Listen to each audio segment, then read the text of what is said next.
सुबह का समय था। सूरज की पहली किरणें बालकनी से छनकर कमरे में आ रही थी। मीता ने अपने पति राजीव को जगाने के लिए आवाज़ लगाई, अरे सुनिए, उठिए, जाइए, देर हो रही है। लेकिन राजीव ने करवट बदली और गहरी नींद में सोए रहे। मीता ने फिर से आवाज़ दी, राजीव, आज आपकी फ्लाइट है, भूल गए क्या? यह सुनते ही राजीव हड़बड़ा कर उठे। ओह हाँ, मैं तो भूल ही गया था। कहते हुए वे जल्दी जल्दी तैयार होने लगे। राजीव एक मल्टी नेशनल कंपनी में सीनियर मैनेजर थे और आज उन्हें एक महत्वपूर्ण प्रोजेक्ट के सिलसिले में विदेश जाना था। तैयार होकर जब वे डाइनिंग टेबल पर आए तो मीता ने उनके लिए नाश्ता और कॉफ़ी तैयार कर रखी थी। राजीव, आप बहुत काम करते हैं, अपने स्वास्थ्य का भी ध्यान रखा करिए, मीता ने प्यार से कहा।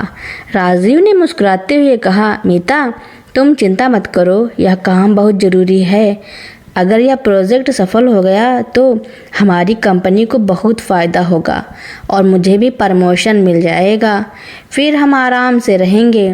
मीता ने राजीव की बात सुनकर कहा, प्रमोशन और पैसे के चक्कर में आप अपनी सेहत खराब कर रहे हैं। याद है पिछले साल जब आप बीमार हुए थे तब क्या हाल हो गया था? मैं बस इतना चाहती हूँ कि आप खुश रहें और स्वस्थ रहें। राजीव ने मीता को गले लगाया और कहा, तुम्हारी खुशी ही मेरी खुशी है मीता, मैं जल्द ही लौट कर आऊँगा, तब हम सब मिलकर खूब मज़े करेंगे। राजीव की फ़्लाइट थी और मीता उन्हें एयरपोर्ट तक छोड़ने गई। एयरपोर्ट पर विदाई के समय मीता का मन उदास हो गया था। राजीव ने उसे दिलासा दिया, चिंता मत करो, मैं जल्द ही वापस आ जाऊंगा।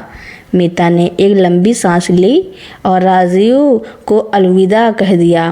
राजीव के जाने के बाद मीता घर लौट आई। घर में अकेली बैठी वह पुराने दिनों को याद करने लगी। उनकी शादी को 15 साल हो चुके थे। राजीव और मीता की मुलाकात कॉलेज में हुई थी। राजीव एक साधारण परिवार से थे जबकि मीता एक संपन्न परिवार से। मीता के माता पिता राजीव के साधारण बैकग्राउंड से खुश नहीं थे, लेकिन मीता के जिद के आगे उन्हें हार माननी पड़ी। शुरुआत में सब कुछ बहुत अच्छा था, लेकिन जैसे जैसे समय बीतता गया राजीव ने काम में और ज़्यादा मेहनत करनी शुरू कर दिया। वे देर रात तक काम करते और अक्सर घर से बाहर ही रहते। मीता को उनका यह व्यवहार पसंद नहीं आता था। एक दिन मीता ने राजीव से कहा, राजीव, तुम हमेशा काम में लगे रहते हो, हमें एक साथ समय बिताए हुए बहुत दिन हो गए हैं, क्यों ना हम कहीं घूमने चलें? राजीव ने कहा, मीता, अभी संभव नहीं है, अभी कंपनी में बहुत काम है। यह प्रोजेक्ट मेरे कैरियर के लिए बहुत महत्वपूर्ण है। अगर यह सफल हो गया तो मुझे प्रमोशन मिल जाएगा। मीता ने निराशा से कहा, तुम्हें हमेशा सिर्फ प्रमोशन और पैसा ही दिखता है, तुम अपनी पत्नी और बच्चों के बारे में सोचते भी नहीं हो। राजीव ने उसे समझाया, मैं यह सब तुम्हारे और बच्चों के लिए ही तो कर रहा हूँ। मैं चाहता हूँ कि तुम्हें और बच्चों को हर खुशी मिले। मीता और राजीव की इस बात पर अक्सर बहस होती रहती थी। मीता को लगता था कि राजीव पैसों के पीछे भाग रहे हैं और अपने परिवार को नज़रअंदाज कर रहे हैं। राजीव का मानना था कि वह परिवार के बेहतर भविष्य के लिए ही यह सब कर रहे हैं। इस बात को लेकर उनके बीच दूरियां बढ़ती जा रही थी। कुछ दिनों बाद राजीव का फ़ोन आया। मीता ने गुस्से में फ़ोन उठाया। राजीव ने कहा, मीता, तुम खुश हो जाओ, हमारा प्रोजेक्ट सफल हो गया है और मुझे प्रमोशन मिल गया है। अब मैं वाइस प्रेसिडेंट बन गया हूँ। आज रात की फ़्लाइट से मैं वापस आ रहा हूँ। मीता को खुशी तो हुई, लेकिन उसने शांत स्वर में कहा, ठीक है, मैं इंतज़ार करूँगी। राजीव का फ़ोन आने के बाद मीता खुश हो गई थी। उसने सोचा कि अब सब कुछ ठीक हो जाएगा और राजीव का पसंदीदा खाना बनाने लगी और पूरे घर को सजा दिया। रात के 10 बज गए लेकिन राजीव का कोई अता पता नहीं था। मीता ने सोचा कि शायद राजीव लेट हो गए होंगे।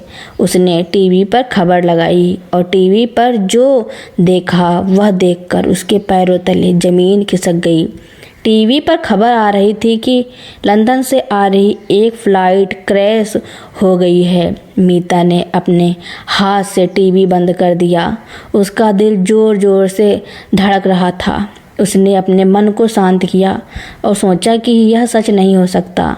लेकिन तभी एक खबर आई जिसमें बताया गया है कि फ़्लाइट के यात्रियों की लिस्ट जारी कर दी गई है। मीता ने लिस्ट में देखा और उसमें राजीव का नाम लिखा था। यह देखकर मीता के हाथ पैर ठंडे पड़ गए। उसकी आंखों में आंसू बहने लगे। उसे यकीन नहीं हो रहा था कि राजीव अब इस दुनिया में नहीं है। उसने सोचा कि यह सब उसकी वजह से हुआ है।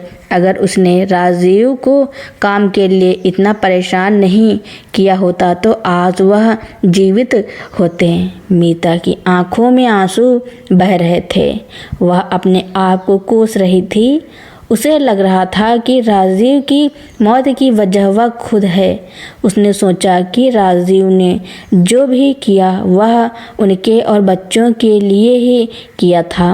वह अपने परिवार को एक बेहतर ज़िंदगी देना चाहते थे, लेकिन मीता ने कभी भी राजीव की भावनाओं को नहीं समझा।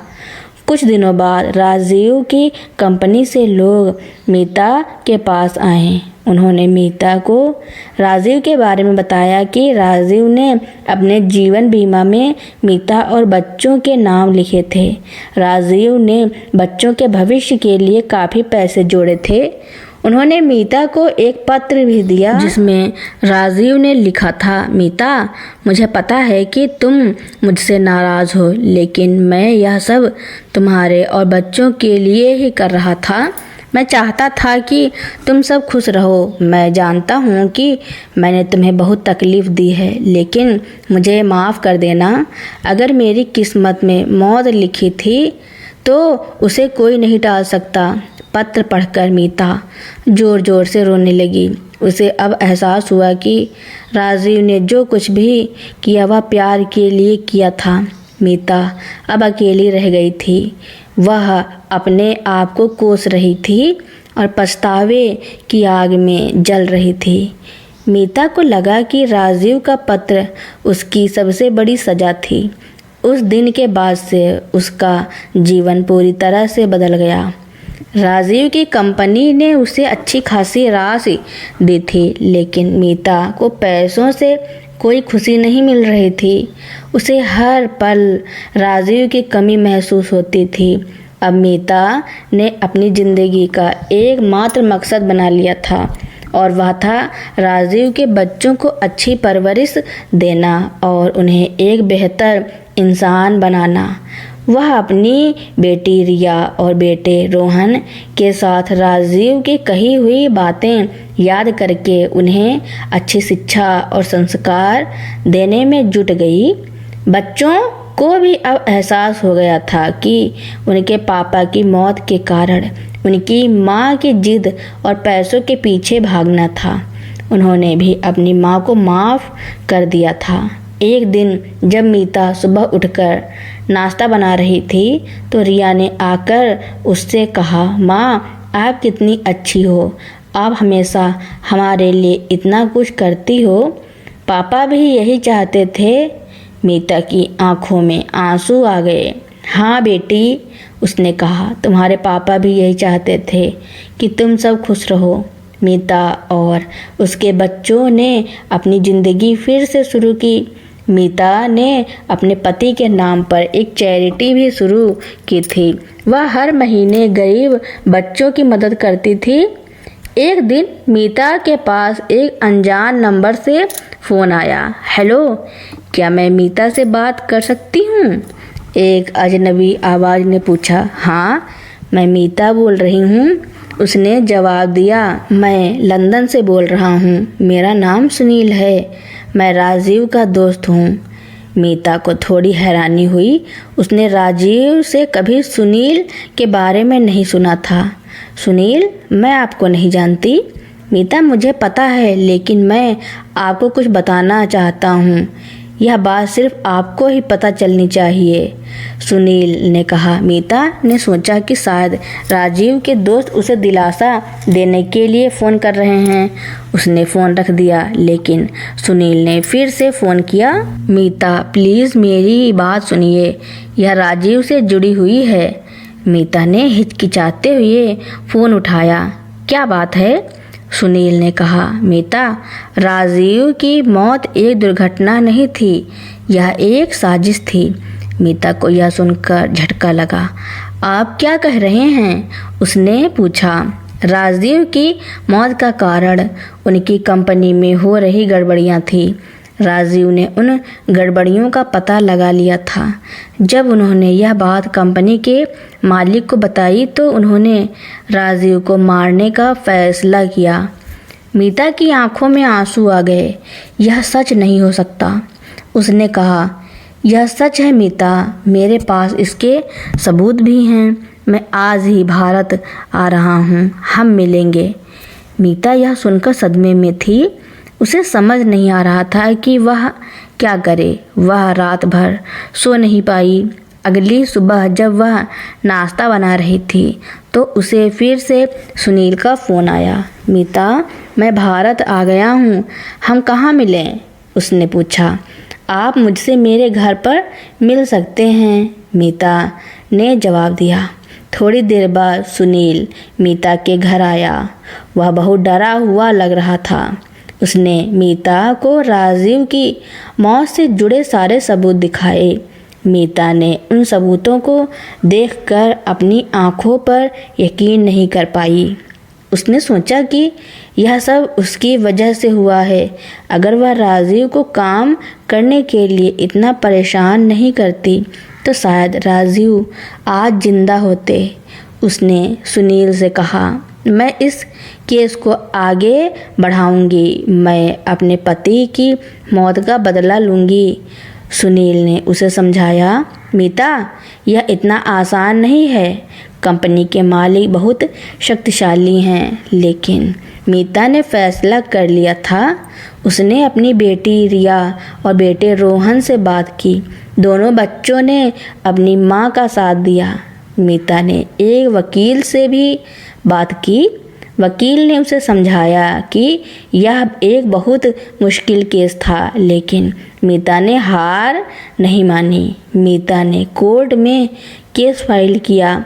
यह केस कई सालों तक चला। मीता ने बहुत मुश्किलों का सामना किया। एक बार तो कंपनी के मालिक ने उसे केस वापस लेने के लिए धमकी भी दी थी, लेकिन मीता ने हार नहीं मानी। एक दिन जब मीता कोर्ट में गई तो उसने देखा कि सारे सबूत उसके खिलाफ थे। उसे लगा कि वह हार जाएगी, लेकिन तभी एक गवाह सामने आया। वह एक ऐसा आदमी था जो कंपनी में काम करता था और राजीव के साथ मिलकर काम कर रहा था। उस आदमी ने कोर्ट में राजीव की मौत का सारा सच बता दिया। कोर्ट ने फैसला मीता के हक में सुनाया। कंपनी के मालिक को उम्र कैद की सजा हुई। मीता ने अपने पति की मौत का बदला ले लिया था।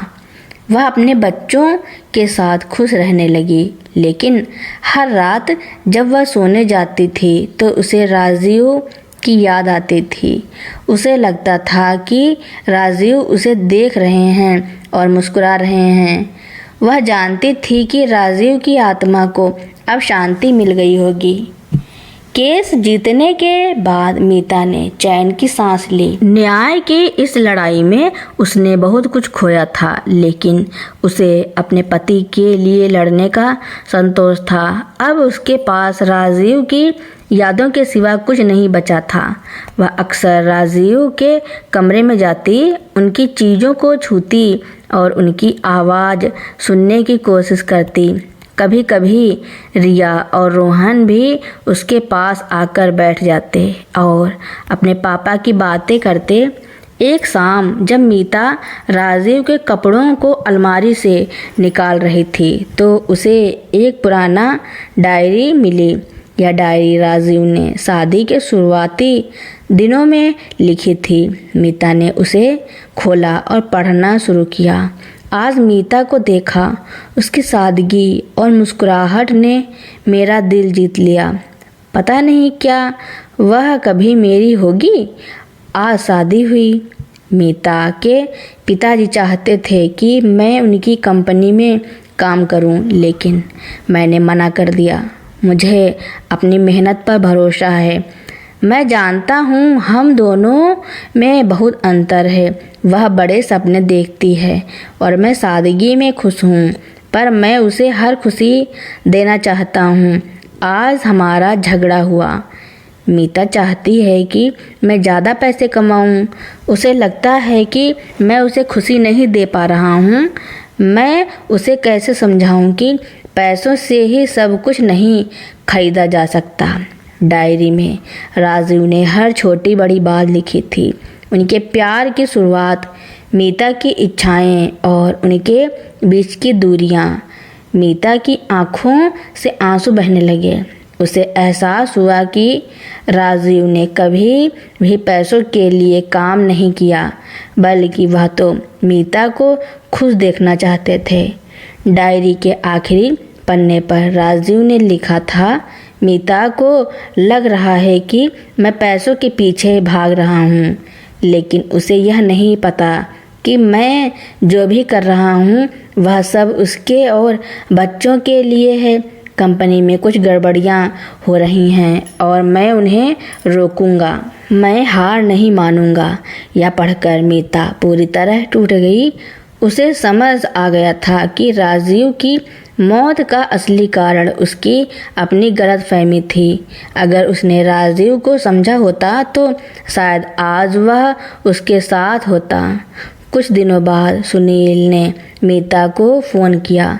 मीता, मैं लंदन जा रहा हूँ, क्या आप मेरे साथ चलेंगी?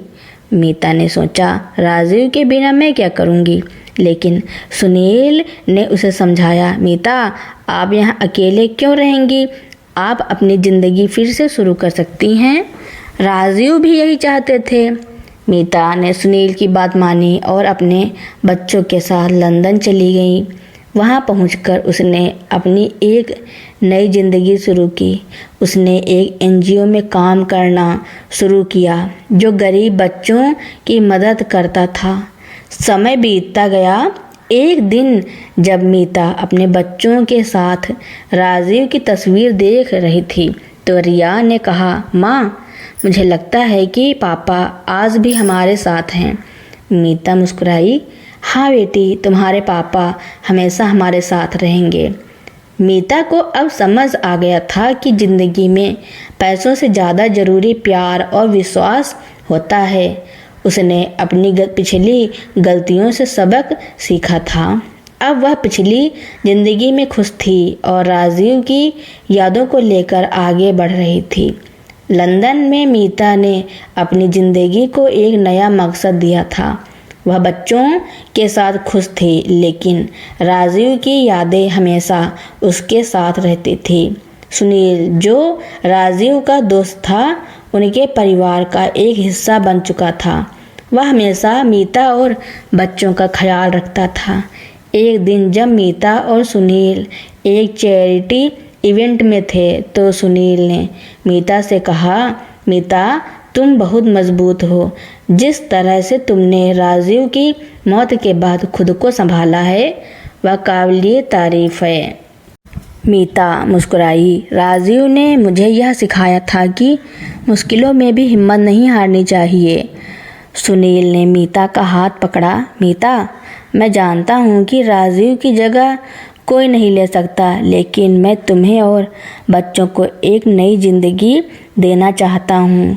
क्या तुम मुझे मौका दोगी? मीता ने सुनील को देखा। उसकी आंखों में ईमानदारी और प्यार था। वह जानती थी कि सुनील एक अच्छा इंसान है और वह राजीव की तरह ही उसका ख्याल रखेगा। उसने सोचा राजीव भी यही चाहते थे कि मैं खुश रहूं। मीता ने सुनील का प्रस्ताव स्वीकार कर लिया। कुछ महीनों बाद उन्होंने शादी कर ली। यह शादी एक नई शुरुआत थी जहां प्यार, विश्वास और सम्मान था। एक दिन जब मीता रिया और रोहन के साथ बैठी थी तो रिया ने पूछा, माँ क्या आप खुश हैं?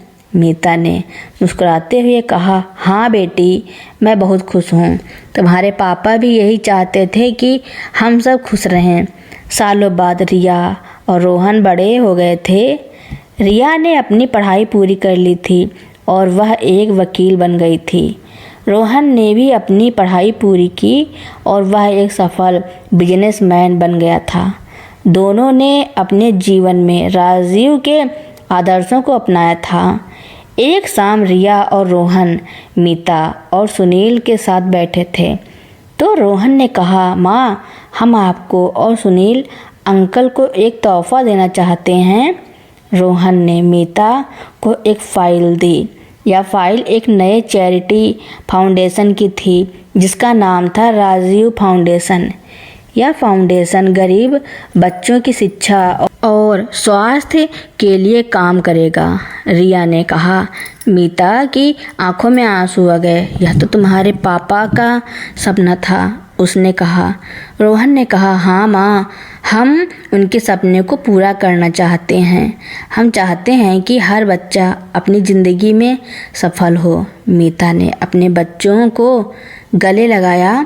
उसे एहसास हुआ कि राजीव भले ही दुनिया में नहीं थे, लेकिन उनके आदर्श और सिद्धांत उनके बच्चों में जिंदा थे।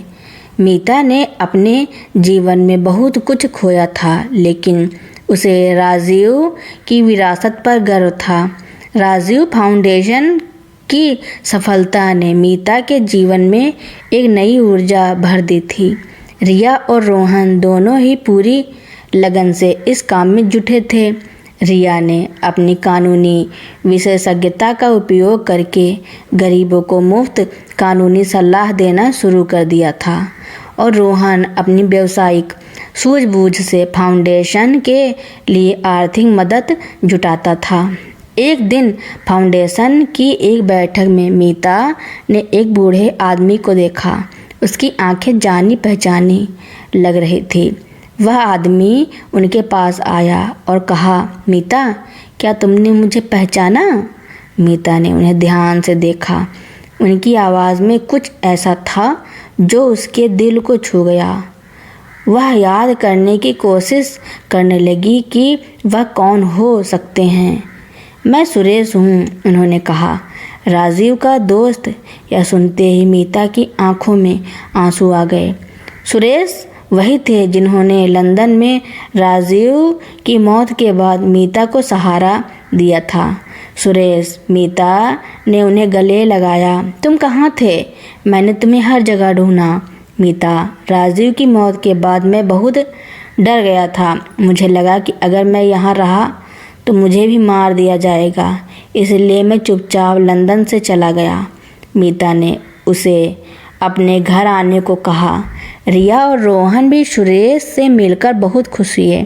अगले दिन सुरेश ने मीता को बताया कि उन्होंने राजीव की मौत के बाद भी उनके बारे में कई बातें खोजी थी।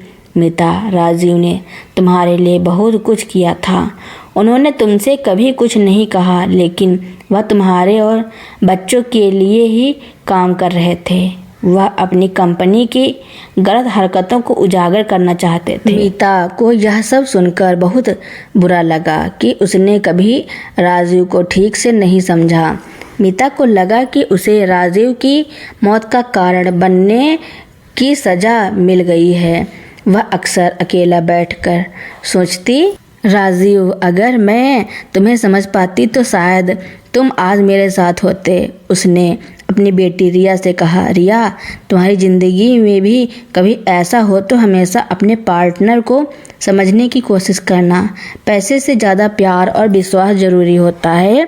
रिया ने अपनी माँ को गले लगाया। माँ, हम आपके साथ हैं, आप अकेली नहीं हैं। मीता को अब एहसास हो गया था कि पछतावे की आग में जलने के बजाय उसे आगे बढ़ाना चाहिए। उसने अपनी ज़िंदगी को एक नया मोड़ दिया। वह अब सिर्फ फाउंडेशन के लिए ही काम नहीं करती थी, बल्कि वह लोगों को भी समझाती थी कि पैसों से ज़्यादा ज़रूरी रिश्तों की कीमत होती है। एक दिन वह राजीव की कब्र पर गई। उसने वहाँ एक फूल रखा और कहा, राजीव, मुझे माफ़ कर देना, मैं तुम्हें कभी नहीं भूलूंगी, तुम हमेशा मेरे दिल में रहोगे। मीता की आंखों में आंसू थे, लेकिन उसके दिल में शांति थी। उसे एहसास हो गया था कि ज़िंदगी में कुछ भी हो, हमें अपने प्रियजनों का साथ कभी नहीं छोड़ना चाहिए। समय बीतता गया। मीता और सुनील ने एक सुखी जीवन बिताया। रिया और रोहन भी अपने अपने जीवन में सफल हो गए। राजीव फाउंडेशन एक बहुत बड़ा संगठन बन गया था। मीता ने अपने जीवन में बहुत कुछ सीखा था। उसने यह भी सीख लिया था कि पछतावे से ज़िंदगी का अंत नहीं होता, बल्कि एक नई शुरुआत होती है। तो दोस्तों, मेरी कहानी सुनने के लिए आपका बहुत बहुत धन्यवाद। ऐसी कहानियाँ सुनने के लिए मेरे चैनल को लाइक, कमेंट, शेयर, सब्सक्राइब एवं बेल आइकन का बटन दबाना ना भूलना, ताकि मेरी नई नई कहानियाँ आप तक पहले ही पहुँचती रहें।